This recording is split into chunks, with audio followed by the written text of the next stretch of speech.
The stagecoach lurched to a stop in front of the Mercantile in Colfax, New Mexico Territory, and Vincent Zeller watched from across the dusty street as a young woman carefully helped an older, frail figure down the steps, her movements tender and practiced in the way that spoke of months, maybe years, of constant care. It was April of 1878, and the spring sun beat down mercilessly on the small town that had seen better days. Vincent had been waiting for this stagecoach for 3 weeks, ever since he had received the letter confirming that his mail-order bride would be arriving. He was 32 years old, had been running his ranch alone for the past 5 years since his father passed, and the loneliness had finally worn him down enough to place an advertisement back east. He had expected a single woman, perhaps someone looking for a fresh start or adventure. What he had not expected was this. The young woman turned, and even from this distance, Vincent could see the exhaustion etched into her delicate features. She was perhaps 23 or 24, with dark auburn hair pinned up beneath a simple bonnet, and eyes that held a weariness that seemed far too old for her face. She wore a traveling dress that had once been fine but was now worn thin at the edges, carefully mended in places. The older woman leaned heavily against her, wrapped in shawls despite the heat, her breathing labored even from where Vincent stood. He crossed the street slowly, his boots kicking up small clouds of dust with each step.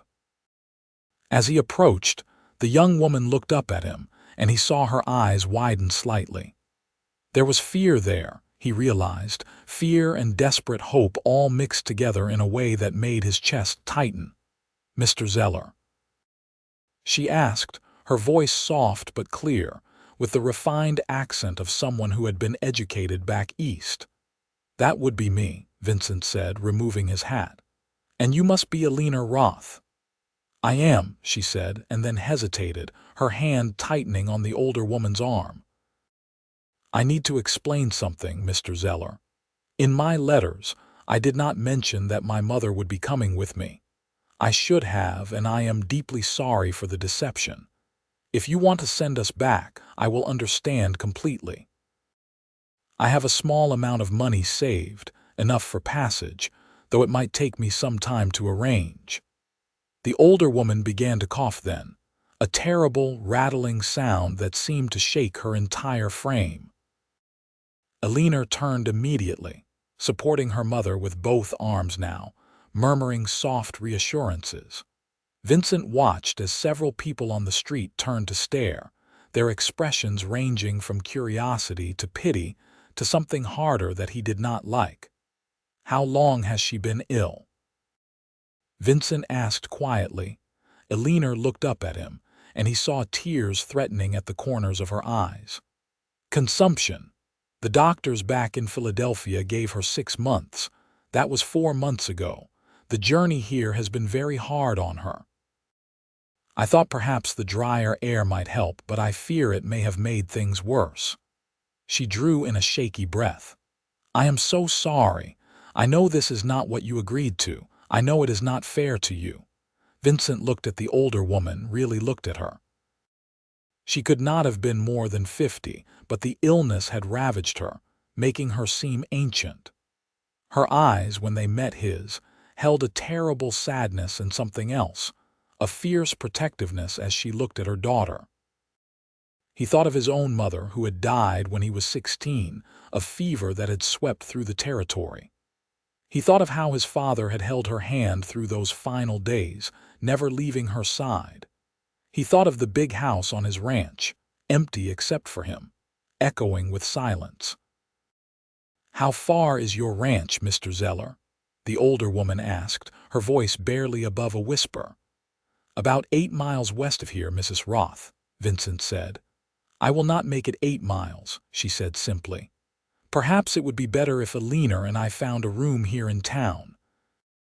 At least until matters resolve themselves." "Mother, please," Eleanor said, her voice breaking slightly. Vincent made his decision.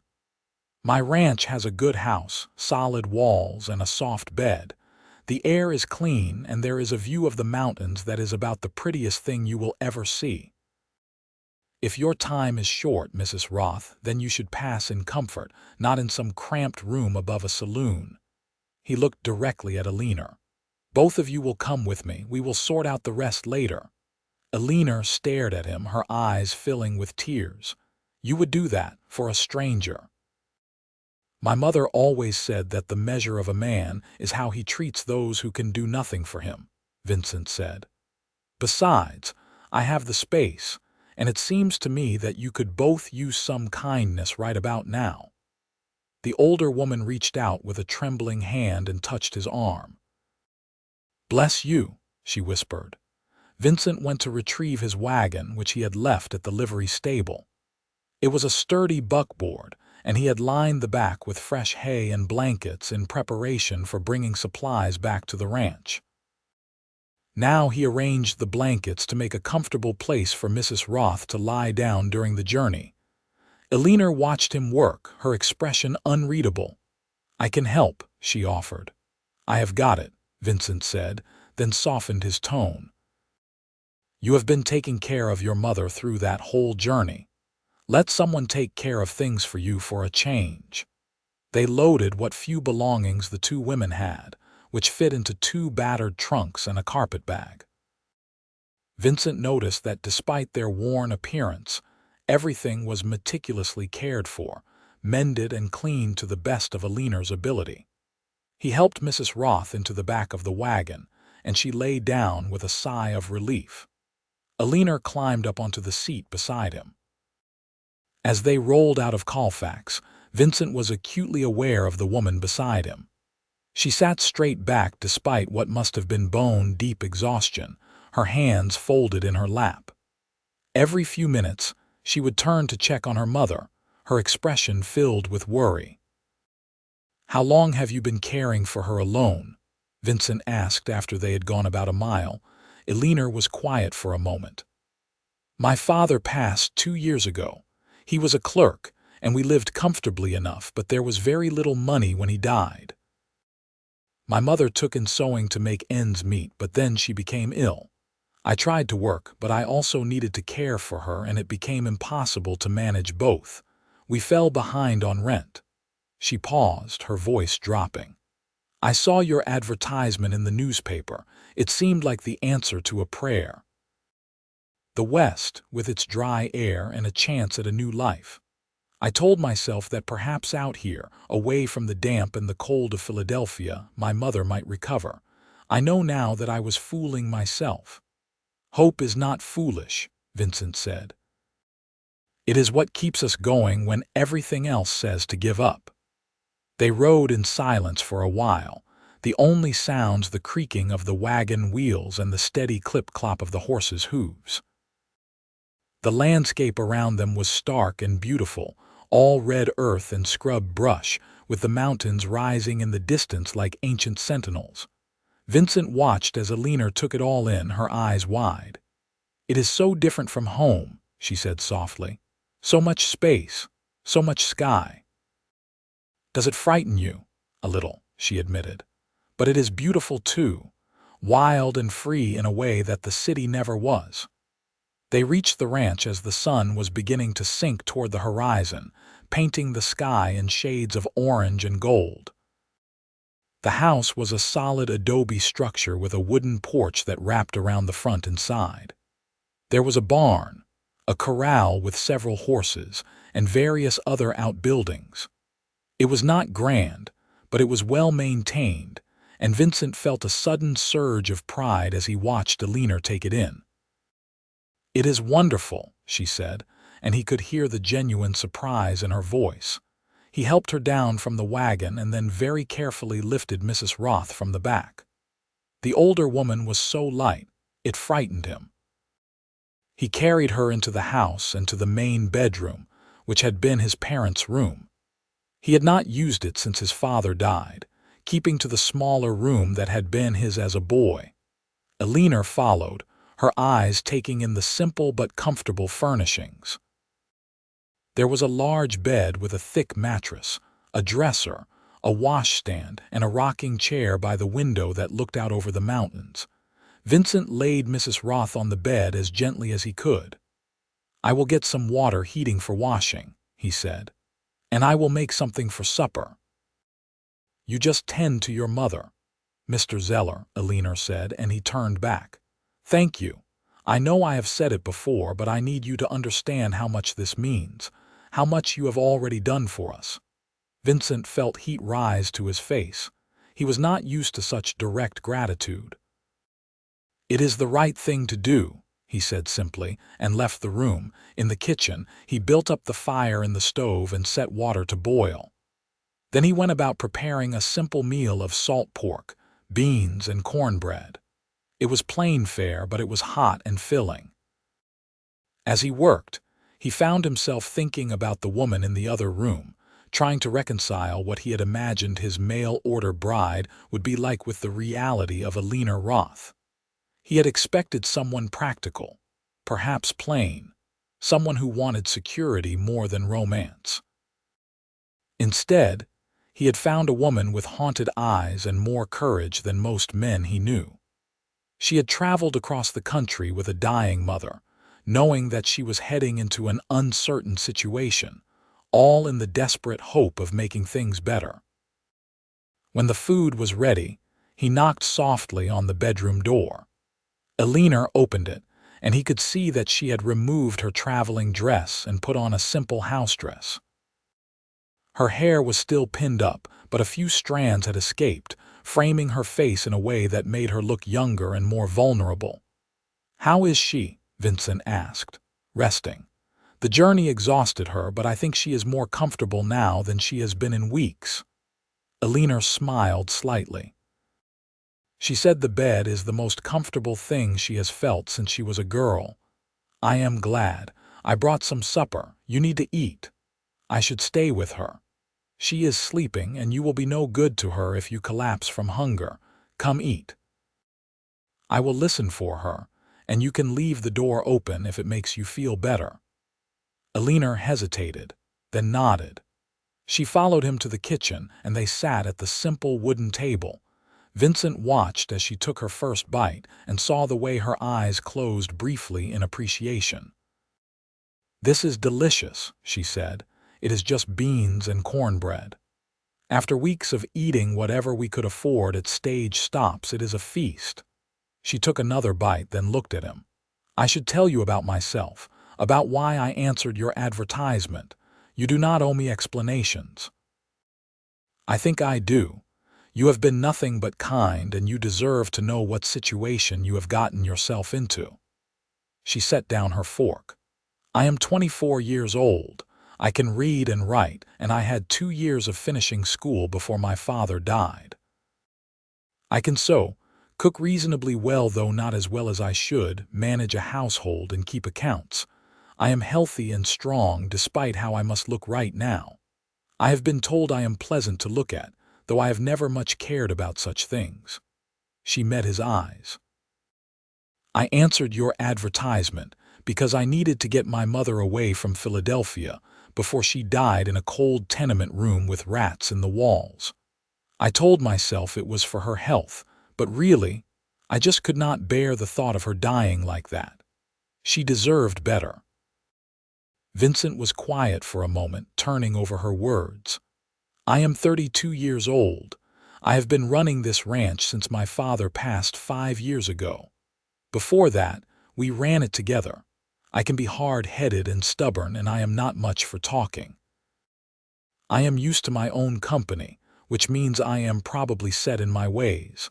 I placed that advertisement because this house was too quiet, and I was tired of eating alone." He paused. "I did not expect to find a woman as brave as you when that stagecoach arrived." Eleanor looked down at her plate, and he saw color rise in her cheeks. "I do not feel brave. I feel like a fraud who has trapped you in an impossible situation. You have not trapped me. I chose to bring you both here. I meant what I said to your mother. If her time is short, she should spend it in comfort." He reached across the table and, after a moment's hesitation, placed his hand over hers. And whatever happens, we will figure it out. You are not alone anymore." She looked up at him, and he saw tears spill over onto her cheeks. "I have been alone for so long," she whispered. "Caring for her, watching her fade, knowing there was nothing I could do. I have been so alone." Vincent stood and moved around the table. Without thinking too much about it, he pulled her to her feet and into his arms. She stiffened for just a moment, and then she collapsed against him, sobbing into his chest. He held her, one hand stroking her back, murmuring wordless comfort. She smelled like lavender and travel dust, and he could feel how thin she had become, all sharp angles and fragile bones. When the storm of tears had passed, she pulled back, wiping at her eyes. "I am so sorry, I have gotten your shirt all wet." "It will dry," Vincent said. He tilted her chin up gently so she had to look at him. "You are allowed to cry. You are allowed to be tired and scared and overwhelmed. You do not have to be strong every single moment." "If I am not strong, everything will fall apart," she said. "Then let me be strong for you for a while. You do not have to carry all of this alone anymore." She searched his face as if trying to determine if he was real or some kind dream she would wake from. Then she nodded slowly. "Thank you, Vincent. May I call you Vincent? I would like that. And I will call you Eleanor if that is all right." "Yes," she said. "Yes, that is more than all right." They heard a sound from the bedroom then, and Eleanor immediately pulled away, hurrying to check on her mother. Vincent cleaned up the remains of supper, his mind whirling with everything that had happened. His life had changed completely in the space of a few hours, and yet somehow it felt right. It felt like this was exactly where he was supposed to be, doing exactly what he was supposed to do. Over the next week, a routine established itself. Vincent would rise early and tend to the animals and the ranch work that needed doing. Eleanor would wake and immediately go to her mother, helping her wash and dress, coaxing her to eat what little she could. Vincent noticed that Eleanor always served her mother first, giving her the best portions, and only ate herself after her mother was settled. He started making sure there was extra, so Eleanor would have enough. Mrs. Roth, whose first name was Margaret, was a gentle soul who apologized constantly for being a burden. Vincent took to sitting with her in the evenings while Eleanor prepared supper or did small tasks around the house. Margaret would tell him stories about Eleanor as a child, how she had been curious and bright, always asking questions and wanting to understand how things worked. "She gave up so much for me," Margaret said one evening, her voice weak. "She could have married." There was a young man, a banker's son, who was quite taken with her. But she refused him because she said she could not leave me. I have always felt terrible about that. "She made her choice," Vincent said. "And it sounds like she chose love over convenience. That is nothing to feel bad about." "You are a good man, Vincent Zeller. I am glad Eleanor found you." She reached out and took his hand. "Promise me you will take care of her. When I am gone, promise me she will not be alone." "I promise," Vincent said, and meant it with everything in him. Eleanor was in the kitchen when he emerged, working on mending one of his shirts. She looked up as he entered, a question in her eyes. "She is sleeping," Vincent said. "She wanted to make sure I promised to take care of you." Eleanor set down the mending. "She worries about me, she always has." She stood and moved to the window, looking out at the darkening landscape. "It is strange. I came here expecting to be a wife to fulfill the obligations of marriage, but you have asked nothing of me. You have given us your home, your food, your kindness, and you have asked for nothing in return." Vincent moved to stand beside her. "Your mother is dying. This is not the time to be making demands." "But what happens after? What will you expect of me then?" He thought about it carefully before answering. "I expect that we will take the time to know each other properly. I expect that we will figure out if we can build a life together based on more than just a business arrangement. And I expect that whatever we decide, it will be because we both want it, not because either of us is trapped." Eleanor turned to look at him, and in the fading light her eyes seemed very dark. "You are not at all what I expected. Neither are you." They stood there for a long moment, something unspoken passing between them. Then Eleanor stepped closer and, rising on her toes, pressed a gentle kiss to his cheek. "Thank you," she whispered, and then she was gone, retreating to her mother's room. Vincent stood there, his hand rising to touch the place where her lips had been, and felt something shift in his chest, something that had been locked away for a very long time beginning to open. The days flowed into each other. Vincent found himself looking forward to the evenings when the work was done and he could sit with Eleanor on the porch. They would talk about small things at first, the weather, the ranch, the town. But slowly, the conversations deepened. She told him about growing up in Philadelphia, about her love of reading, and how she had always dreamed of adventure. He told her about the ranch, about his parents, about the loneliness that had driven him to place that advertisement. One night, about 3 weeks after they had arrived, Margaret took a turn for the worse. Eleanor had been sleeping in the rocking chair in her mother's room, and Vincent had been jolted awake by the sound of her crying out.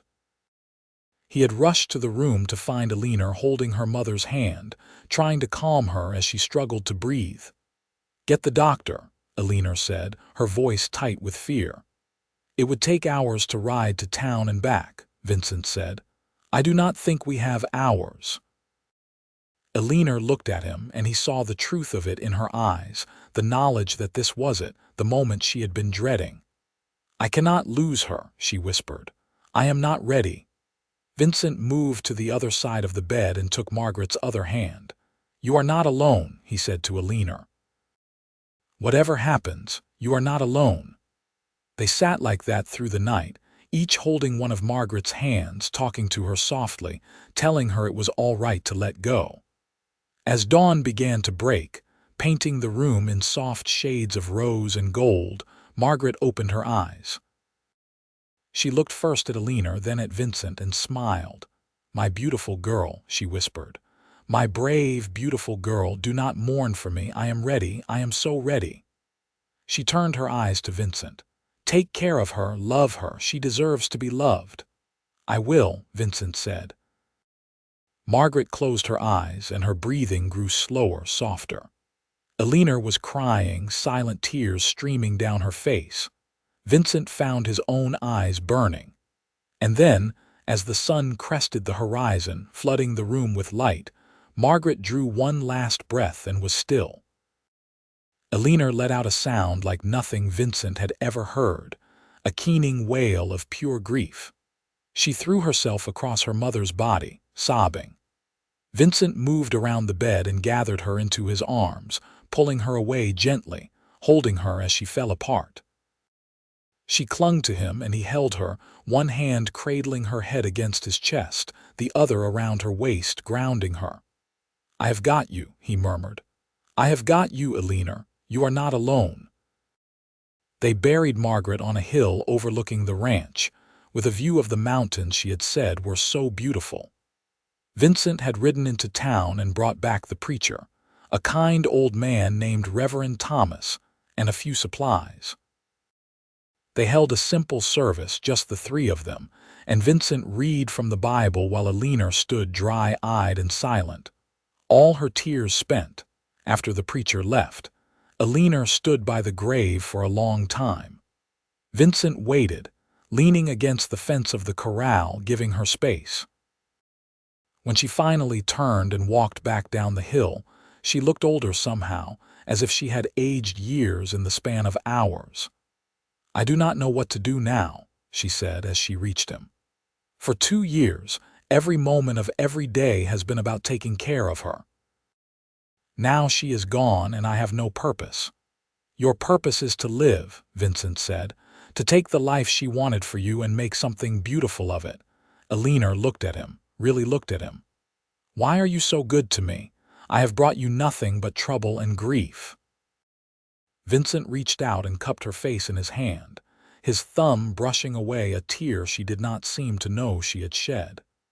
"You have brought me a reason to come home at the end of the day. You have brought conversation and laughter and life back into this house.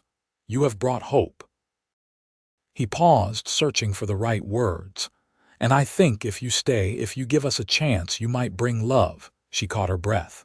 "Vincent, I know it is too soon. I know you are grieving and this is not the time, but I wanted you to know how I feel. I wanted you to know that I want you to stay, not because of some arrangement we made through letters, but because I cannot imagine my life without you in it anymore." Eleanor closed her eyes, leaning into his touch. "I am so tired. I am so very tired. Then let me take care of you for a while. You have been strong for so long. Let someone else be strong now." She opened her eyes and he saw something in them, a desperate kind of need. "Hold me. Please, just hold me."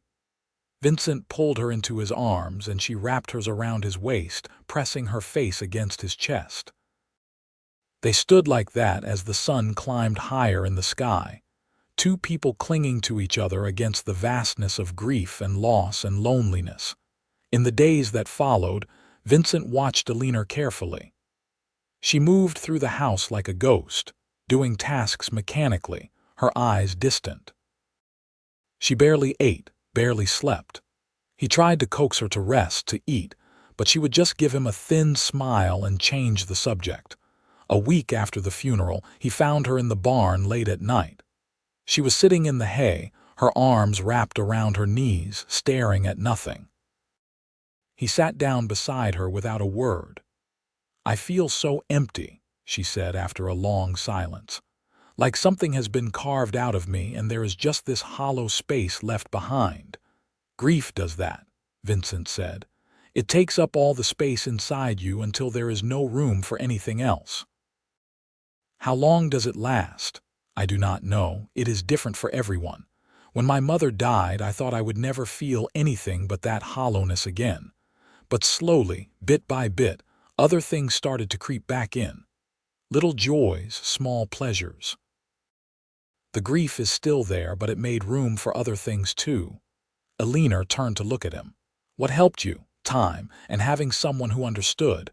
My father, he grieved too, and we helped each other through it." He reached out and took her hand. "You have me now. You do not have to go through this alone." She squeezed his hand, and for the first time since her mother died, he saw a flicker of something other than grief in her eyes.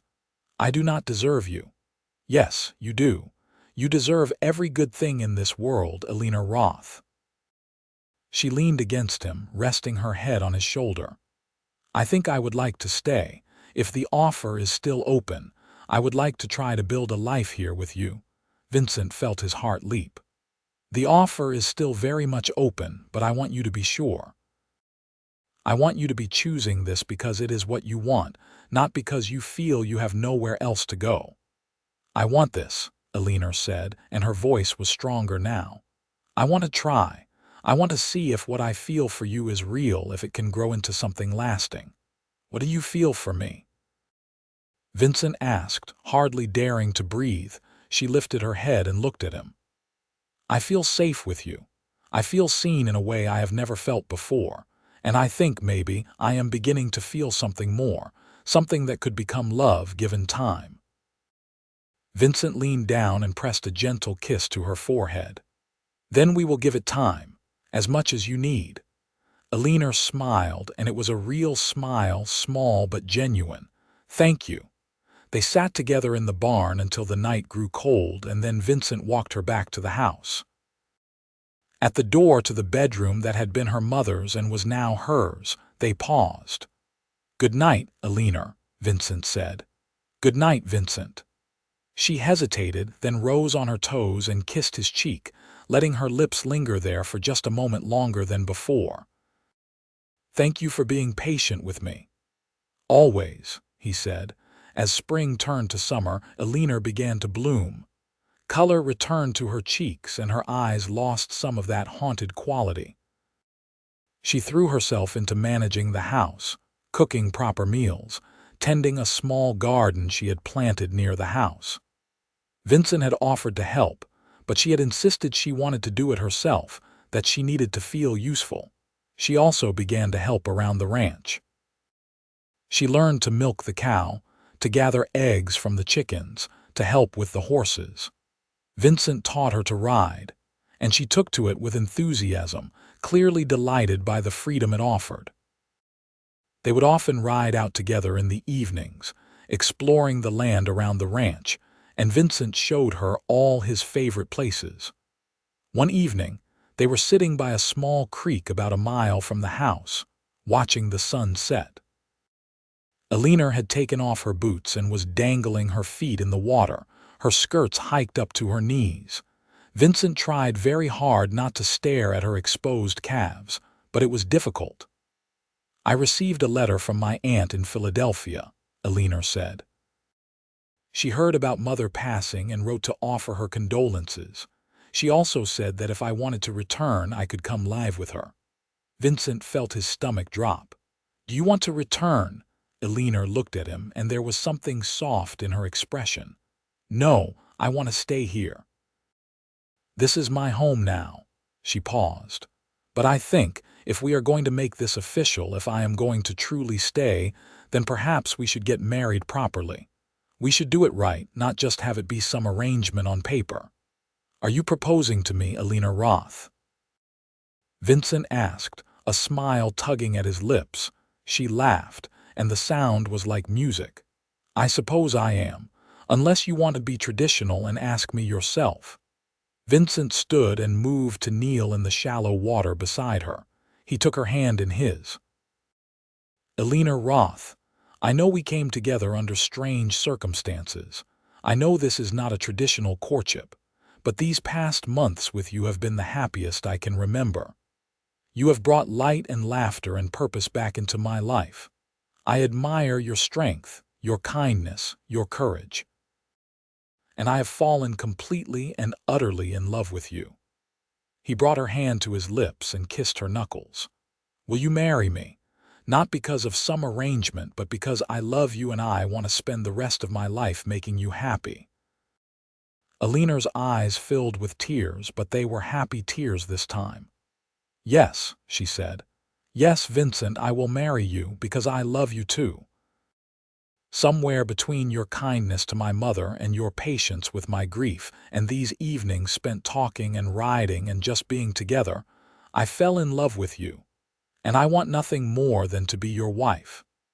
Vincent surged up and kissed her, really kissed her, for the first time. Her lips were soft and sweet, and she made a small sound of surprise before melting into him.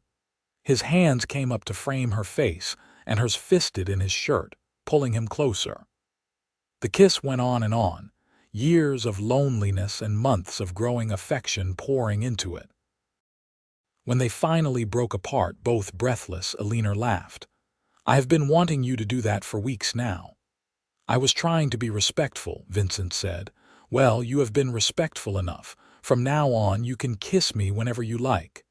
"Is that so?" Vincent asked, grinning. He kissed her again, lighter this time, playful. "Like this?" "Exactly like that." They rode back to the ranch as the stars began to appear, their hands linked between the horses. That night, Vincent walked Eleanor to her door as usual, but this time, when she went to go inside, she paused. "I do not want to wait long," she said. "To get married, I mean. I have already wasted so much time being afraid and alone. I do not want to waste any more. We could go into town next week," Vincent suggested. "Talk to Reverend Thomas, have a simple ceremony." "I would like that." "I do not need anything fancy, I just need you." Vincent kissed her once more, soft and sweet. "Then you shall have me. Next week we will make it official." The following Saturday, they rode into Colfax dressed in their best clothes. Eleanor wore a simple but pretty dress of pale blue that Vincent had bought for her from the mercantile, and she had woven wildflowers into her hair. Vincent wore his Sunday suit, cleaned and pressed. They went to the small church at the edge of town, where Reverend Thomas was waiting. The ceremony was simple but heartfelt. The only witnesses were the Reverend's wife and the couple who ran the mercantile, the Hendersons, who had befriended Eleanor on her first day in town. When Vincent slipped a simple gold band onto Eleanor's finger, his hands trembled slightly. "I promise to love you and honor you all the days of my life," he said, looking into her eyes. "I promise to be a shelter in the storm and a partner in joy. I promise to choose you every day for as long as I live." Eleanor's voice was steady as she made her own vows. "I promise to stand beside you, to support you, to challenge you to be the best version of yourself. I promise to fill our home with laughter and love. I promise to choose you, today and always." When Reverend Thomas pronounced them man and wife, Vincent pulled Eleanor into his arms and kissed her thoroughly, not caring that they had an audience. When they broke apart, Eleanor was blushing and laughing. "Well, Mrs. Zeller," Vincent said, loving the way her new name sounded. "Are you ready to start our life together?" "I have been ready since the day you said my mother could pass in comfort at your ranch," Eleanor said. "I think I started falling in love with you in that very moment." They had a simple meal at the hotel in town to celebrate, and then they rode back to the ranch as husband and wife. As they approached the house, Vincent pulled his horse to a stop. "What is it?" Eleanor asked. "There is a tradition," Vincent said, "about carrying the bride over the threshold." Eleanor laughed. "I think I would like that very much." So when they reached the house, Vincent dismounted and then lifted Eleanor down from her horse. Instead of setting her on her feet, he swept her up into his arms. She squealed in surprise and delight, wrapping her arms around his neck. "Are you sure you can manage? I am not a small woman." "You are perfect," Vincent said and carried her through the door. He set her down gently in the front room, but he did not let her go. Instead, he cupped her face in his hands and kissed her, pouring all the love and hope and joy he felt into it. Eleanor responded with equal fervor, her hands sliding into his hair, holding him close. "I love you," Vincent murmured against her lips. "I love you so much." "I love you too," Eleanor whispered back. "Show me, Vincent, show me how much." He lifted her into his arms again and carried her to his bedroom, the room that would now be theirs. The curtains were drawn back, letting in the silvery moonlight, and everything seemed touched with magic. He set her down beside the bed and very slowly, with trembling fingers, began to undo the buttons of her dress. Eleanor stood still, her eyes never leaving his face. When the dress fell away, she stepped out of it, standing before him in just her chemise and petticoats. Vincent thought she was the most beautiful thing he had ever seen. "Your turn," Eleanor said softly, and began to unbutton his shirt.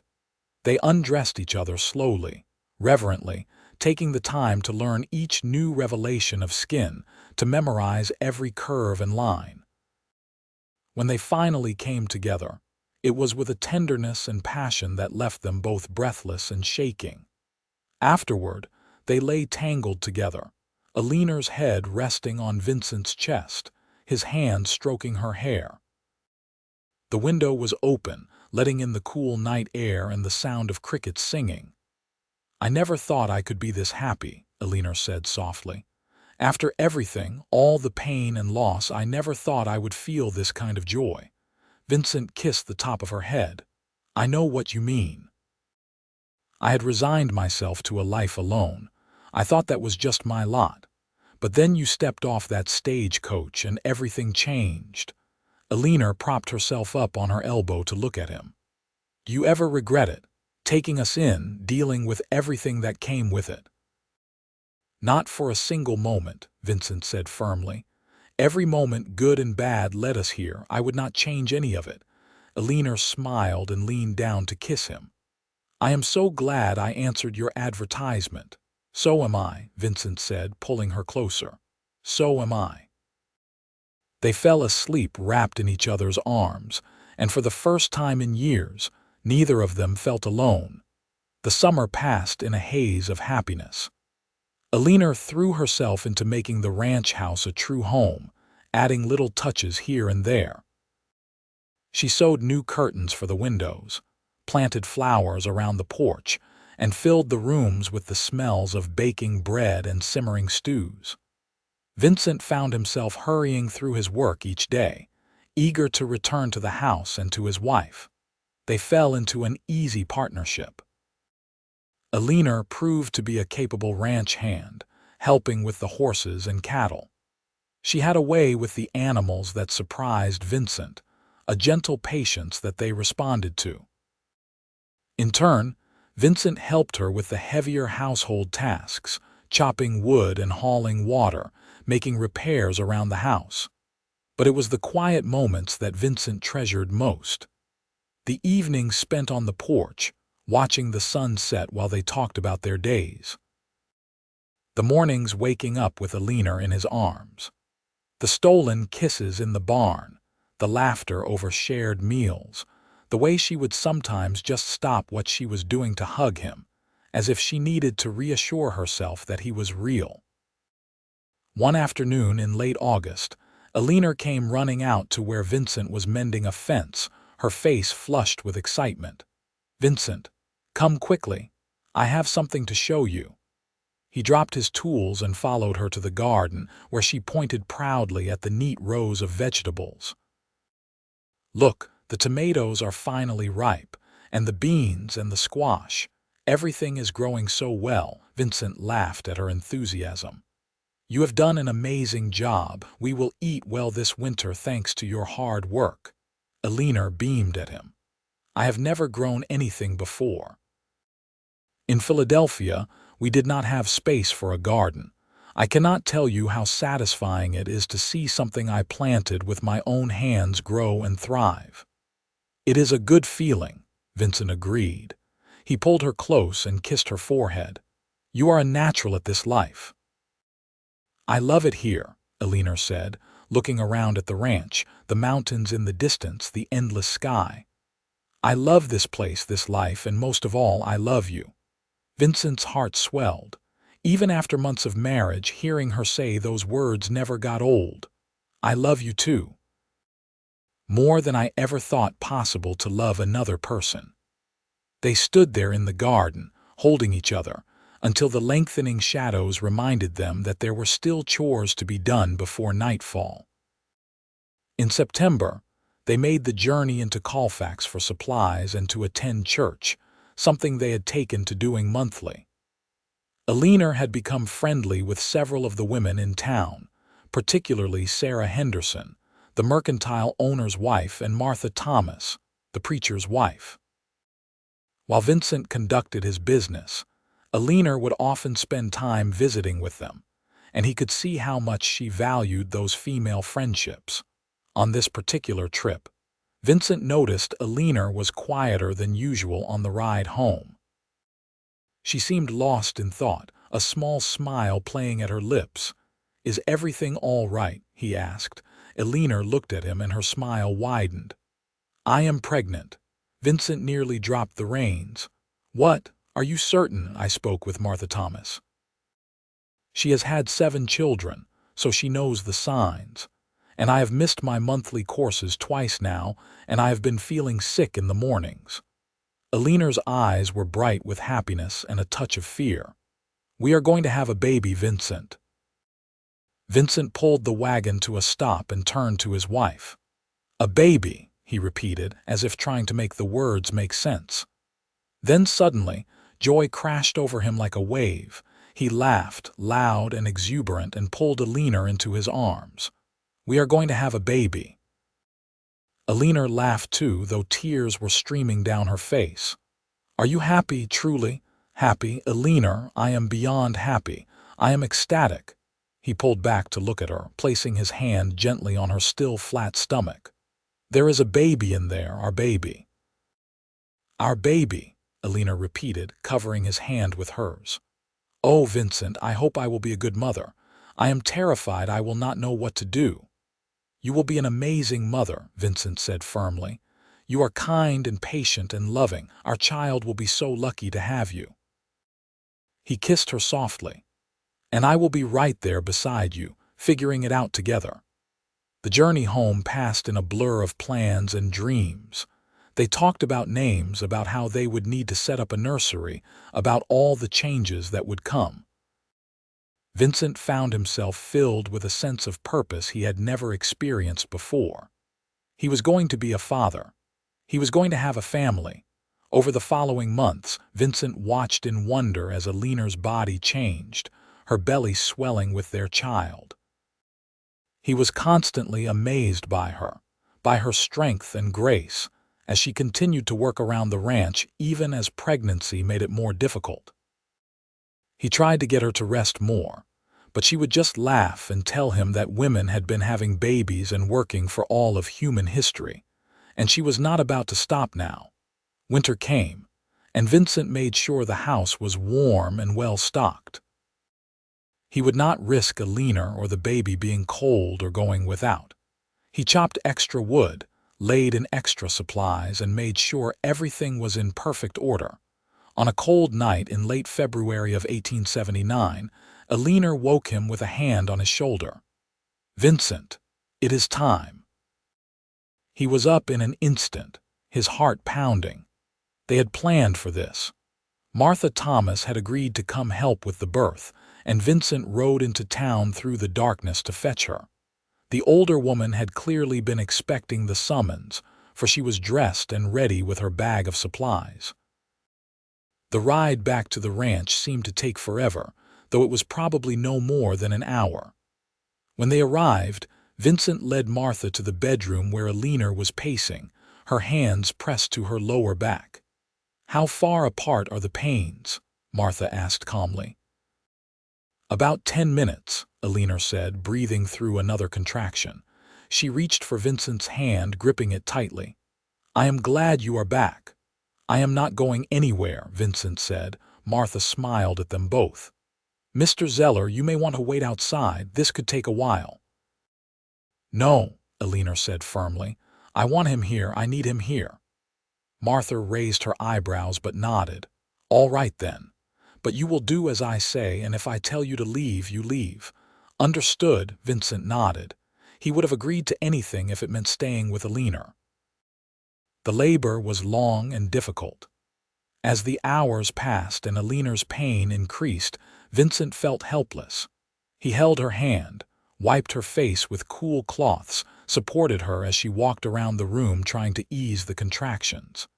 He murmured encouragement and love, even as his own fear grew.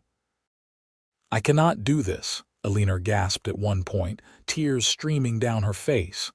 "It hurts too much. I cannot."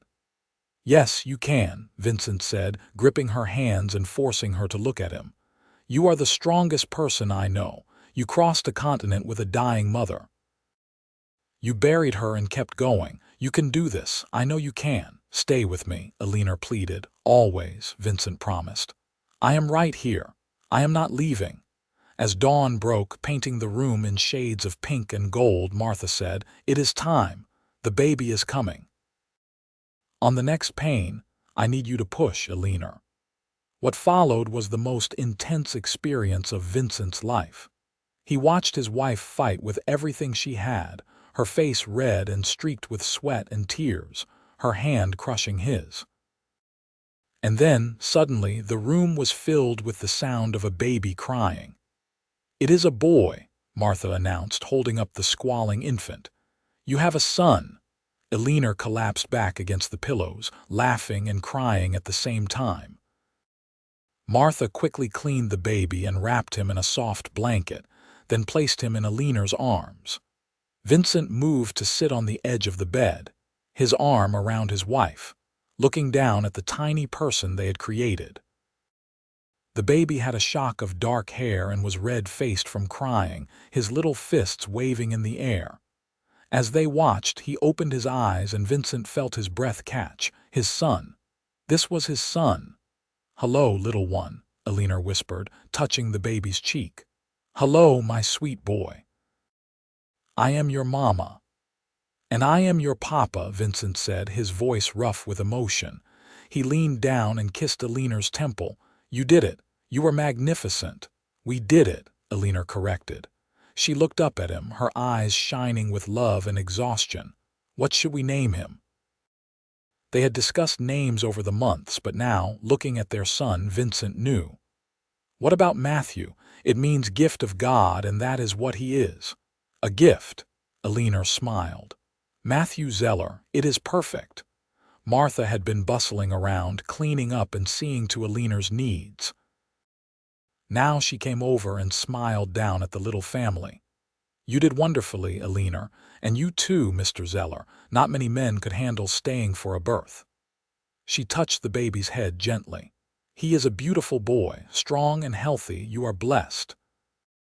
"We know," Vincent said, unable to take his eyes off his wife and son. "Believe me, we know." After Martha left, promising to return the next day to check on them, Vincent and Eleanor lay together in the bed, Matthew sleeping between them. The morning sun streamed through the window, and the house was quiet except for the baby's soft breathing. "I wish my mother could have met him," Eleanor said softly. "She would have loved him so much." "She knows," Vincent said. "Wherever she is, she knows, and she is happy for you." Eleanor reached across the baby to take Vincent's hand. "Thank you. For what? For everything. For giving my mother a peaceful place to die, for being patient with my grief, for loving me, for giving me this life, this family, for all of it." She squeezed his hand. "I came here with nothing but a dying mother and a desperate hope, and you gave me everything." Vincent lifted her hand to his lips. "You gave me everything too. Before you came, I was just existing, going through the motions. You brought me back to life. You gave me love and hope, and now this perfect son. I am the one who should be thanking you." "Then we are both grateful," Eleanor said with a smile. She looked down at Matthew, who had wrapped his tiny hand around her finger. "Look at him, Vincent. He is so perfect." "He gets that from his mother," Vincent said. They spent the rest of the day in a haze of joy and exhaustion, taking turns holding Matthew, marveling over every tiny detail of him. When evening came, Vincent built up the fire and made a simple supper, which they ate in bed while Matthew slept in the cradle that Vincent had built months ago. "I never knew I could love someone this much," Eleanor said, looking at the baby. "I thought I understood love, but this is something else entirely." "I know what you mean," Vincent said. "It is terrifying how much I already love him. I would do anything for him, anything to keep him safe and happy." Eleanor leaned against Vincent's shoulder. "We are a family now, a real family." "We were a family before," Vincent said. "But yes, now we are three, and it is pretty wonderful." The months that followed were challenging but filled with joy. Matthew proved to be a relatively easy baby, though the sleepless nights tested both Vincent and Eleanor.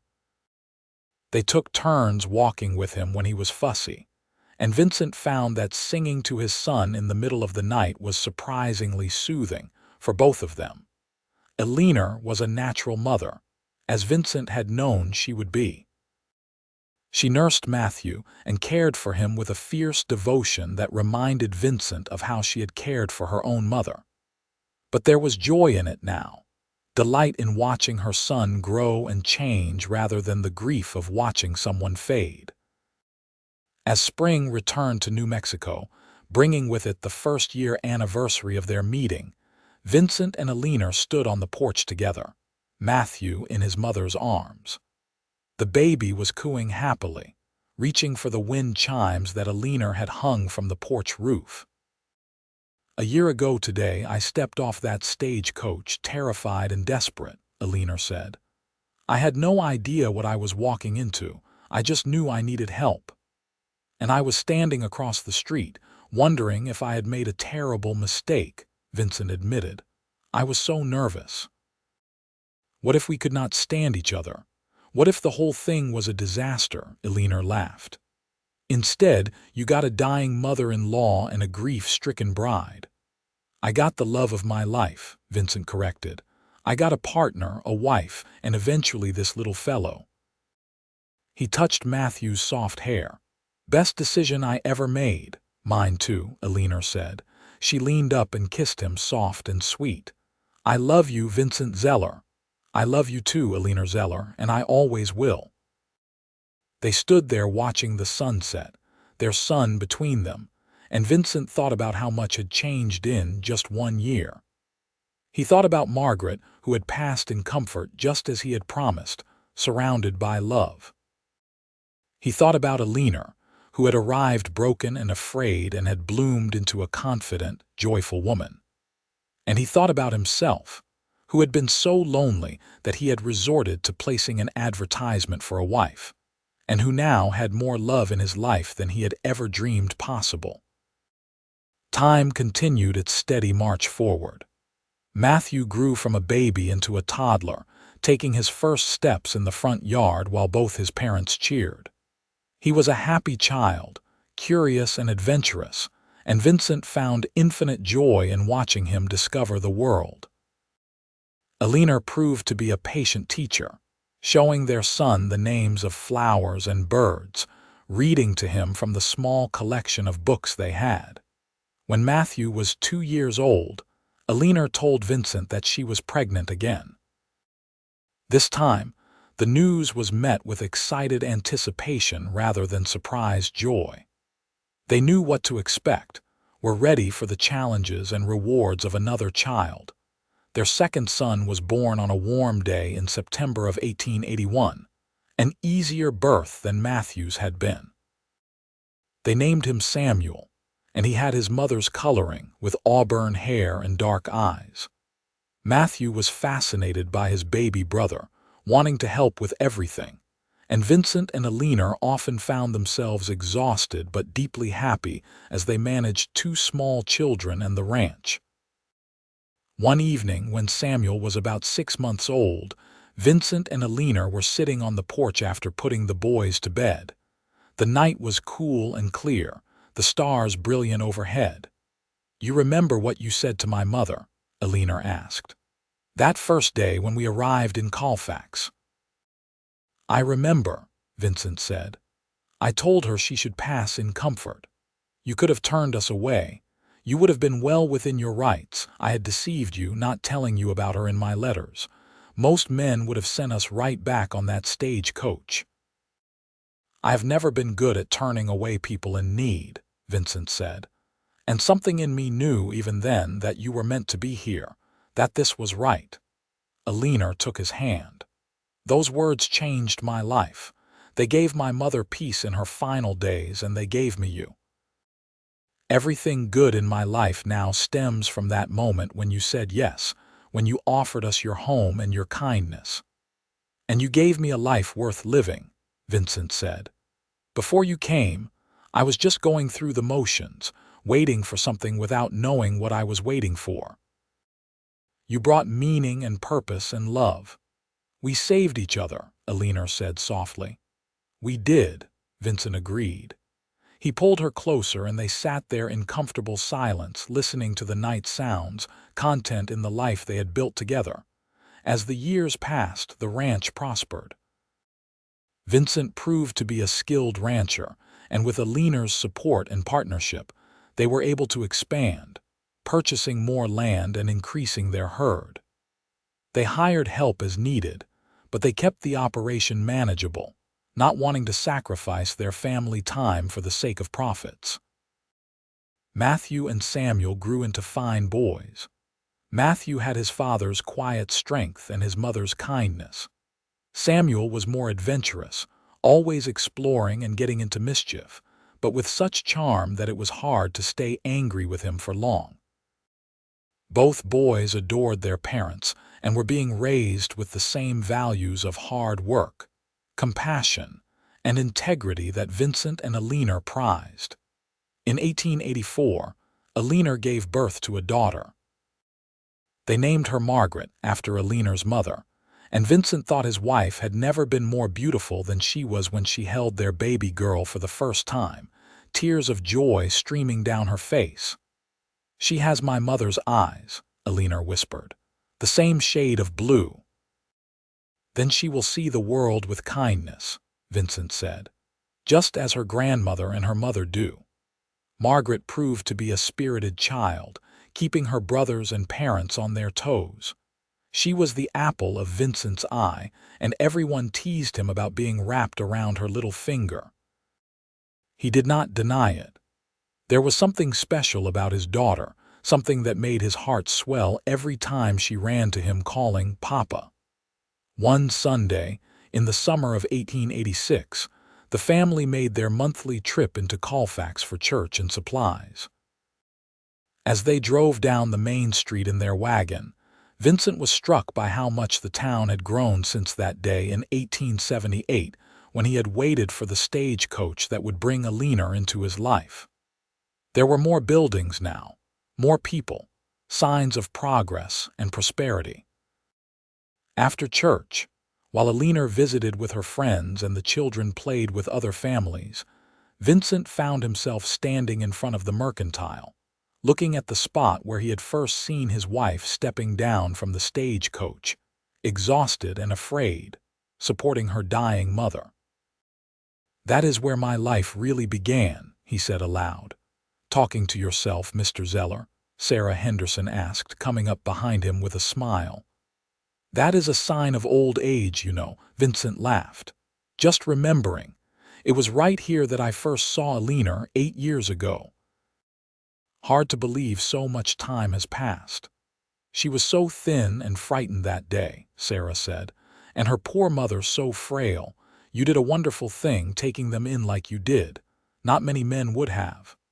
"I got far more than I gave," Vincent said. "Everything good in my life is because I said yes that day." Sarah patted his arm. "That is because you are a good man, Vincent Zeller. You saw people in need and you helped, without expecting anything in return. The world needs more men like you." Vincent felt his face heat at the praise. "I just did what anyone should have done."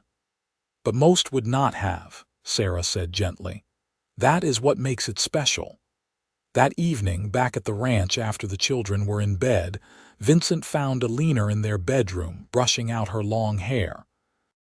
He came up behind her and began to help, running the brush through the auburn strands that he loved. "I was thinking today," he said, "about that first day when you arrived, about all the ways things could have gone differently." Eleanor met his eyes in the mirror. "I think about that sometimes too. What if you had turned us away? What if my mother had died on that stagecoach before we ever reached Colfax? What if I had been too frightened to come west at all?" "But none of those things happened," Vincent said. "You came, I said yes. And everything else followed from that." Eleanor turned on the bench and looked up at him. "Do you ever regret it? Having your life turned upside down, taking on a woman you had never met and her dying mother?" "Never," Vincent said firmly. He cupped her face in his hands. "Not for one single second. You are the best thing that ever happened to me, Eleanor. You and our children, this life we have built together. I would not change a moment of it." Eleanor's eyes filled with tears. "I love you so much, more now than I did even on our wedding day. Every year, every day with you, I fall more deeply in love." Vincent kissed her soft and deep. "I know the feeling," he murmured against her lips. "I love you more than I have words to say." They made love that night with the tenderness and passion of a couple who knew each other intimately, who had built a life together through joy and sorrow, who had chosen each other every day. Afterward, lying tangled together in the moonlight, Vincent thought about how blessed he was. More years passed. Matthew grew into a tall, serious young man who showed a real aptitude for ranching. He would often ride out with Vincent, learning the business, and Vincent was proud of the man his son was becoming. Samuel was more interested in books and learning, talking about maybe becoming a teacher one day. Vincent and Eleanor supported both their sons in their interests, knowing that they needed to forge their own paths. and Margaret was growing into a beautiful, spirited girl who could ride as well as her brothers and was not afraid to speak her mind. In 1890, on a cool evening in April, Vincent and Eleanor stood on the porch, watching their children play in the yard. Matthew was 16 now, tall and broad-shouldered. Samuel was 14, lanky and bookish, and Margaret was 6, all energy and laughter. 12 years, Eleanor said softly. 12 years since the day we met. Sometimes it feels like a lifetime, and sometimes it feels like yesterday. I remember every detail of that day, Vincent said. How scared you looked, how thin and frail your mother was, how I felt like fate was giving me a choice and I needed to choose right. And you did, Eleanor said. She leaned against him and he wrapped his arm around her.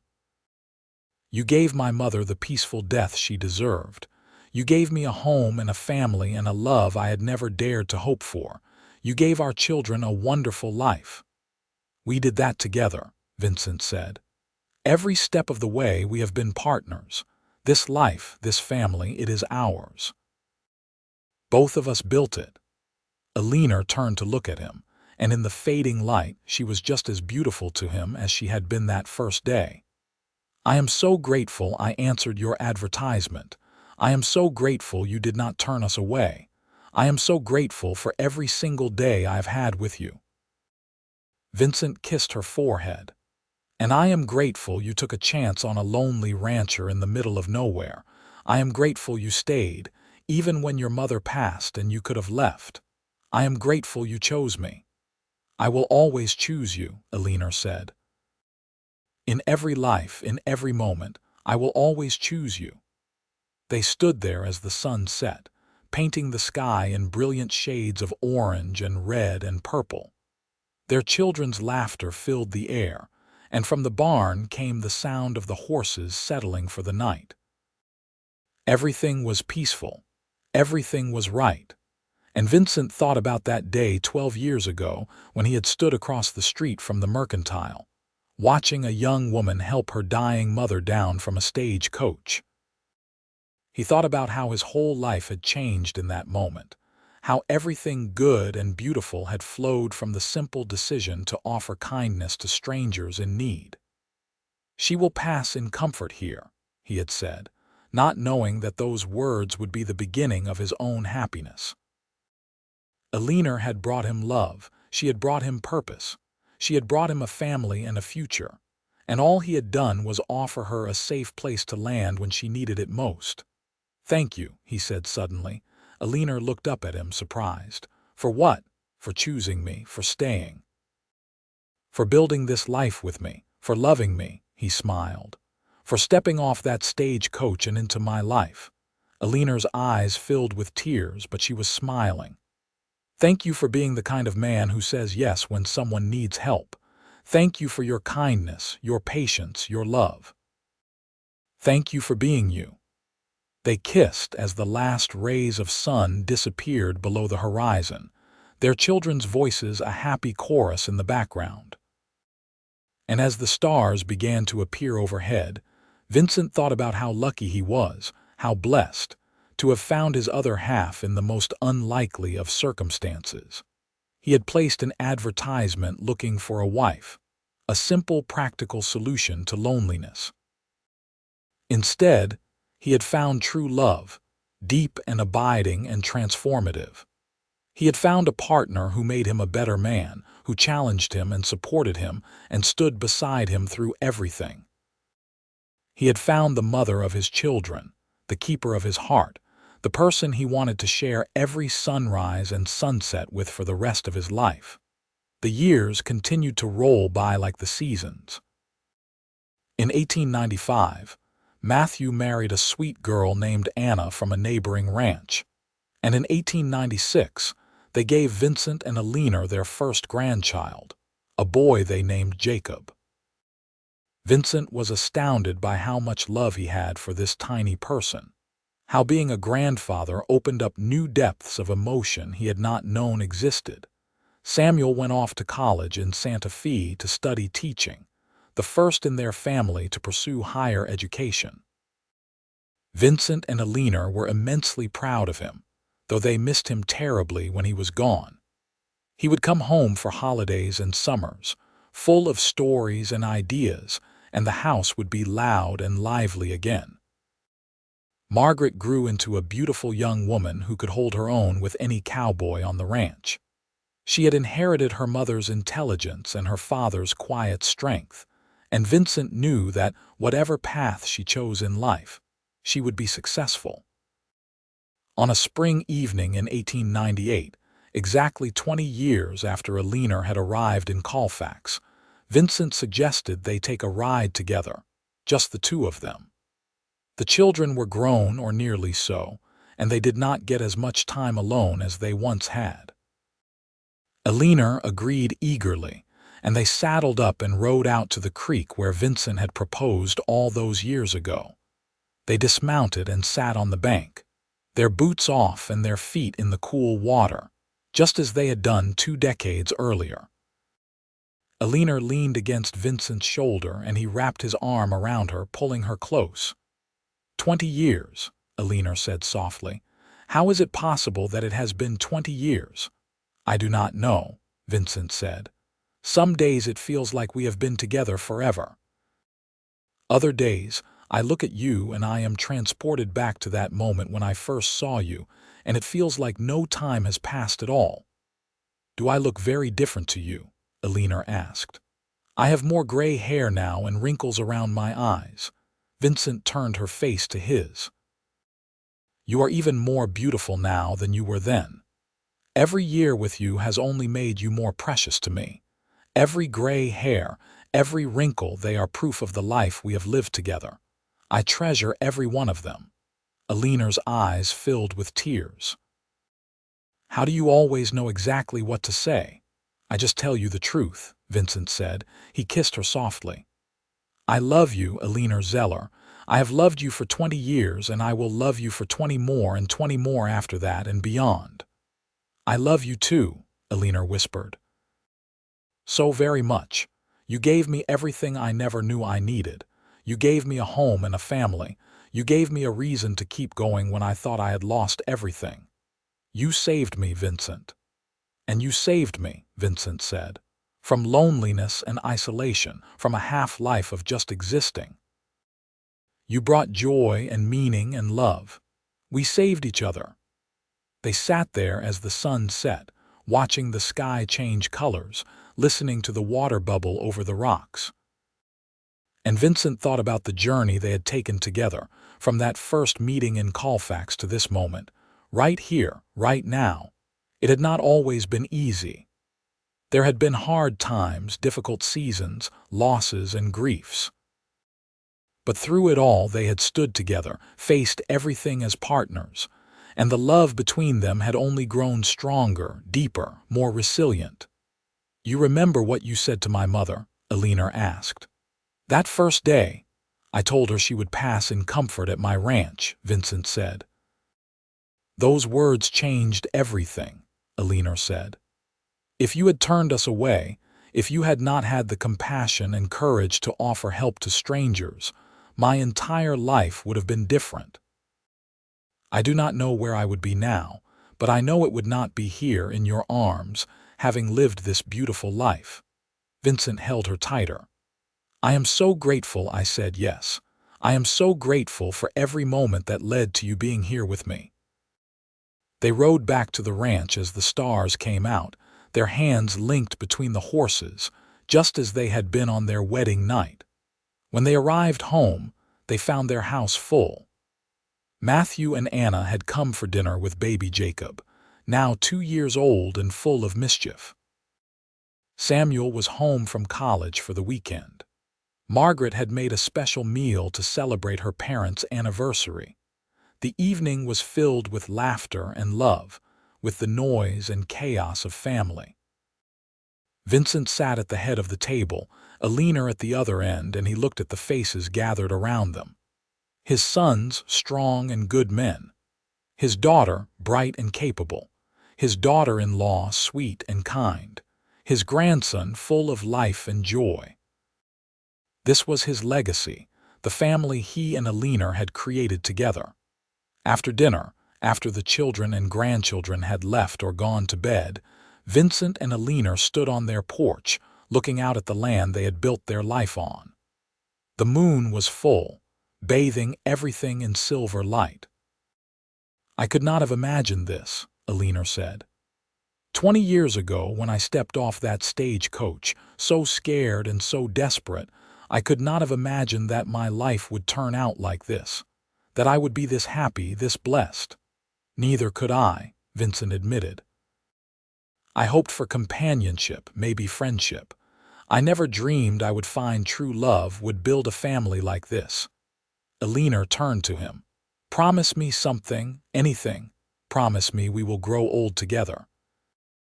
That we will have many more anniversaries, many more years of this beautiful life. Promise me that we will always choose each other, every single day, just as we have for the past 20 years. Vincent took both her hands in his. "I promise. I will choose you every day for the rest of my life. I will love you until my last breath and beyond. We will grow old together, Eleanor, and we will face whatever comes as we always have, side by side." They kissed there on the porch, under the light of the full moon, with the mountains standing silent witness. And Vincent knew, with absolute certainty, that this was exactly where he was meant to be, with exactly who he was meant to be with. The story of how they met had become a cherished tale in their family. How Vincent had offered kindness to strangers, how Eleanor had been brave enough to accept help when she desperately needed it.